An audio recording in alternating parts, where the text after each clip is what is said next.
Batas ng Pag-ibig, Part 6. Larawan ng malaking kalungkutan si Pedring nang dumating sa bahay ni Dudong ng gabing iyon. Ang pagkamatay ni Aling Patring ay dinagdag niya sa listahan ng kasalanan ni Christy na dapat singilin. Ibinunton niya ang sisi nito. Patuloy siyang bumubuo ng plano kung paano matitiyak ang tagumpay sa kanyang binabalak.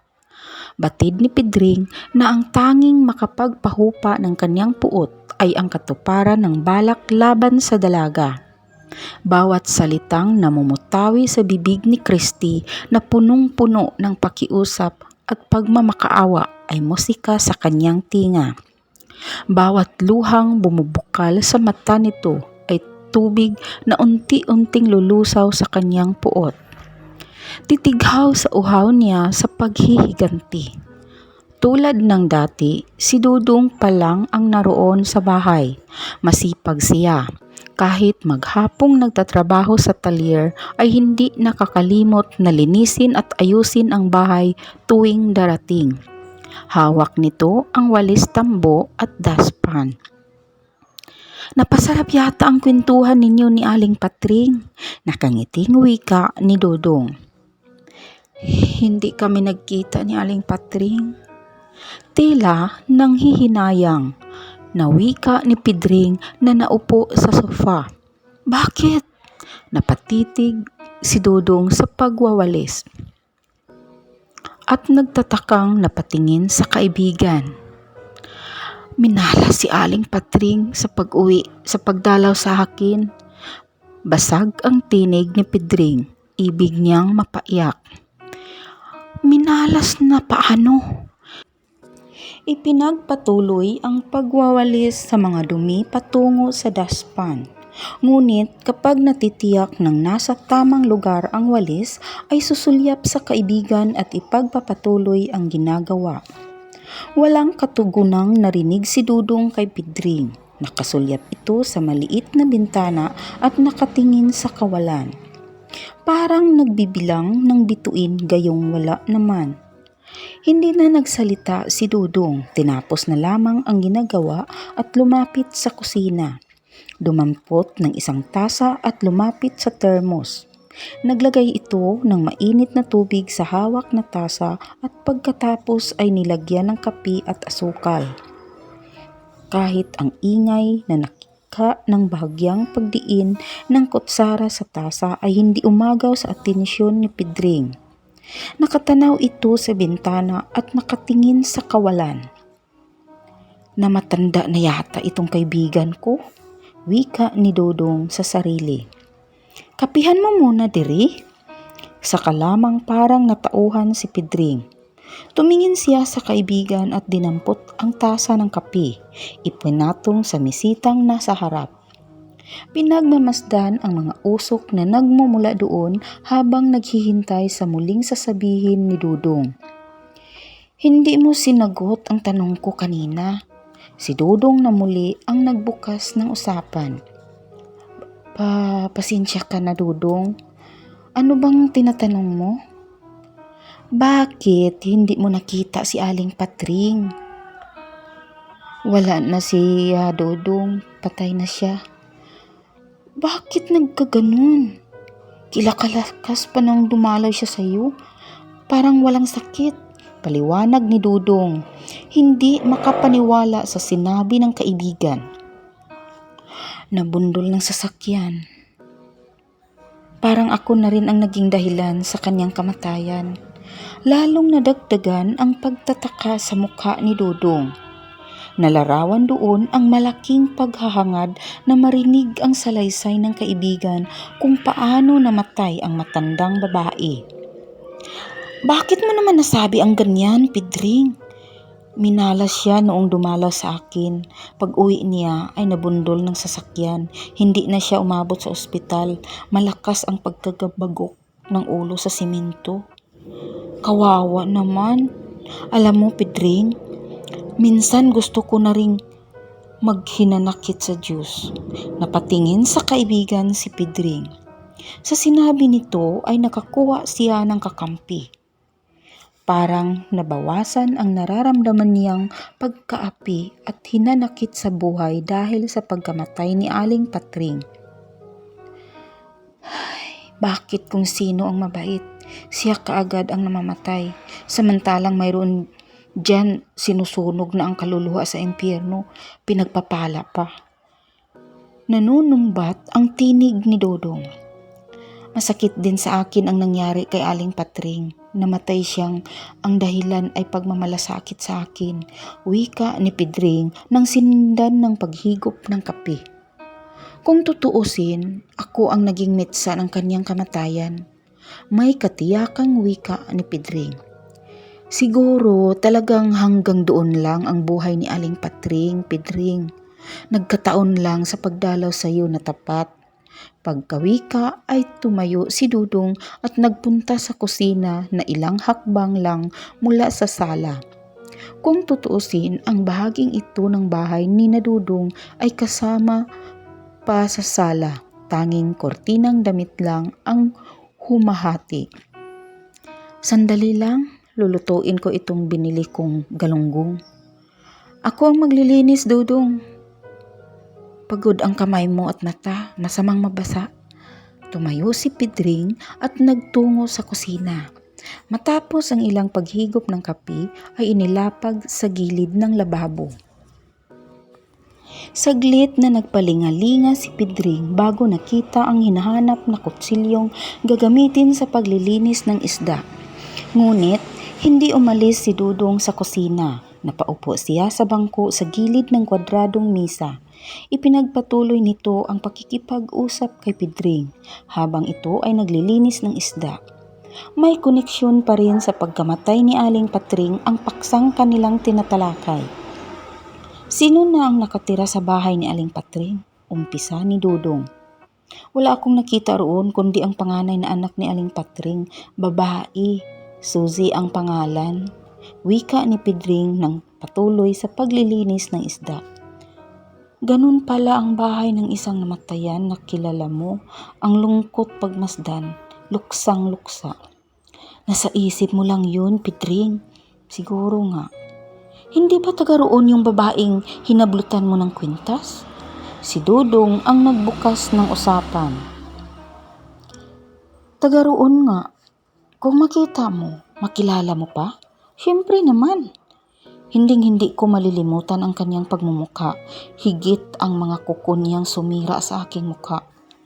Hindi muna nagsalita si Dudong, sumulyap sa mukha ng kaibigan at pinagmasdan ang mga pilat sa mukha ng kaibigan.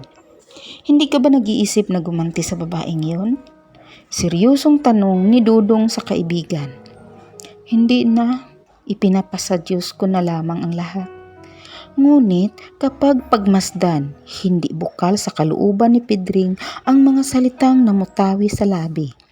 Hindi niya sinasabi ang katotohanan sa kaibigan tungkol sa kanyang binabalak.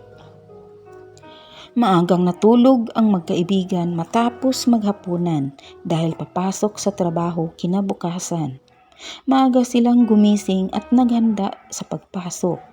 Dahil malapit lang sa pinapasukang talyer, kadalasan nauuna sila sa mga kasamahan. Si Pedring naman sa maikling pagtatrabaho ay kaagad na natutunan ang trabaho ng isang latiro. Kung pagmamasdan habang siya ay nagtatrabaho ay mapupunang sanay na siya sa gawaing iyon. Nang sumapit ang Biyernes ay muling nagpaalam si Pedring sa may-ari ng pinapasukang talyer. Nag-alibay siyang dadalaw sa isang malayong kamag-anak upang makibalita sa mga kamag-anak sa probinsya. Ngunit ang totoo, siya ay magtutungo sa pamilihang bayan sa Novaliches. Ganap ng ika-6 at kalahati ng gabi nang magtungo si Pedring sa pakay na lugar. Nananatili siyang naka-standby sa harap ng palengke. Tulad ng dati, santambak ang mga taong namimili at nadaraan sa lugar na iyon. Suot pa rin niya ang sombrirong hiniram kay Dudong na ngayon ay nagkukubli sa kanyang mukha. Mailap ang kanyang mga mata, panay ang tingin niya sa mga dalagang nagdaraan. Napako ang paningin ni Pedring sa dalagang lulan ng isang owner-type na jeep. Hindi siya maaaring magkamali. Ang dalagang inaabangan niya, ang lulan ay si Christy. Natatandaan din niya ang nagmamaniho ng sasakyan. Ito ang pulis na humuli sa kanya. Tamang-tama sa pinabalak ko. Dito pa rin siya umuwi. Pabulong na wika ni Pedring sa sarili. Tumigil ang sasakyang kinalalagyan ni Christy sa harap ng isang department store na nasa gilid ng kalsada. Bumaba ang dalaga at nagtungo sa tindahan. Ang pulis na si Gunner ay nananatiling sakay ng jeep habang hinihintay ang dalaga. Si Pedring naman ay nakadama ng malaking kasiyahan. Nalalapit na ang katuparan ng binalak na paghihiganti. Makaraan ang halos 2 minuto ay lumabas si Christy mula sa department store na bitbit ang pinamili. Muling sumakay sa sasakyang naghihintay. Kaagad kinausap ni Pedring ang driver ng isang tricycle upang sundan ang jeep na kinalalagyan ng kinapupuutang dalaga. Hindi nag-atubili ang driver sa gustong mangyari ng binata nang abutan niya ito ng 50 piso bilang kabayaran sa serbisyo. Kaagad nitong binuhay ang makina at sinundan ang jeep na saan sakay si Christy. Kagat na ang dilim nang pumasok sa isang subdivision ang sasakyang sinusundan ni Pedring. Iyon talaga ang plano ng binata. Alamin ang bahay ng dalaga. Huminto sa tapat ng bahay ni na Christy ang sasakyan at lumibis ang dalaga. Matapos iparada ang sasakyan sa gilid ng kalsada ay bumaba si Gunner at sumabay sa pagpasok sa bahay ng dalaga. "Ihatid mo na ako sa bayan," wika ni Pedring na nanatiling nasa tricycle. Muling dumukot ng 50 pirang papel at inabot niya sa driver. Hindi na bahala ang driver na alamin ang taong nagbigay sa kanya ng grasya. Ang mahalaga sa kanya ay kumita. Si Pedring naman ay suot ang mga sandaling iyon ang sombrero na bahagyang nagkukubli ng kanyang mukha. Higit na naging masipag si Pedring sa mga sumusunod na araw sa pagtatrabaho. Panay ang overtime nito. Kailangan niyang kumita ng malaki para sa kanyang balak laban kay Christy. Ngunit hindi niya nalilimutan na minsan sa isang linggo ay mag-half day, pangmanmanan ang dalaga, kinapupuutan. Pinag-aralan ang kilos nito para sa gagawing paghihiganti at nagbunga ang pagmamanman ni Pedring kay Christy. Nakabuo siya ng plano kung paano maisasakatuparan ang balak na paghihiganti. Tuwing Biyernes ay ginagabi ng uwi ang dalaga dahil dumaraan pa ito sa bahay ng isang kaibigan. Mula doon ay sumasakay sa tricycle na naghahatid sa pag-uwi.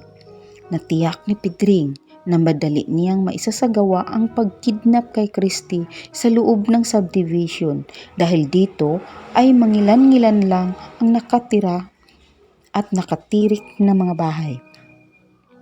Hindi naman siya araw-araw inihahatid ng pulis, wika ni Pedring sa sarili. Pwedeng mangyari ang balak ko. Kasama pa rin sa paghahanda sa binabalak ay nakikipagkaibigan si Pedring sa driver na nakilala sa talyer, si Udong. Dahil sa madalas nilang pag-iinuman ay nakapalagayan niya ng loob. Nang isalaysay niya ang pangyayaring namagitan sa kanila ni Christy ay sinang-ayunan agad ni Udong ang balak niya. "Talagang dapat ay makaganti ka," sulsul pa ni Udong kay Pedring. "Sa akin nangyari yun, hindi pa roon ang gagawin ko. Hindi lang pagkatao mo ang nasira, pati mukha mo idinamay," dagdag pa ni Udong. "Kaya nga, hihingi sana ako ng pabor sa iyo para makaganti sa babaeng yun. Sabihin mo lang, basta't kaya ko, ibibigay ko." Paniniyak ni Udong na medyo tumaas ang timpla ng boses dahil tumatalab na ang espiritu ng alak nilang iniinom. Pag ganun ang babae, dapat bigyan ng leksyon na hindi niya malilimutan. Pagmamatuwid ni Udong. Sa narinig, lalong lumakas ang loob ni Pedring na ituloy ang balak.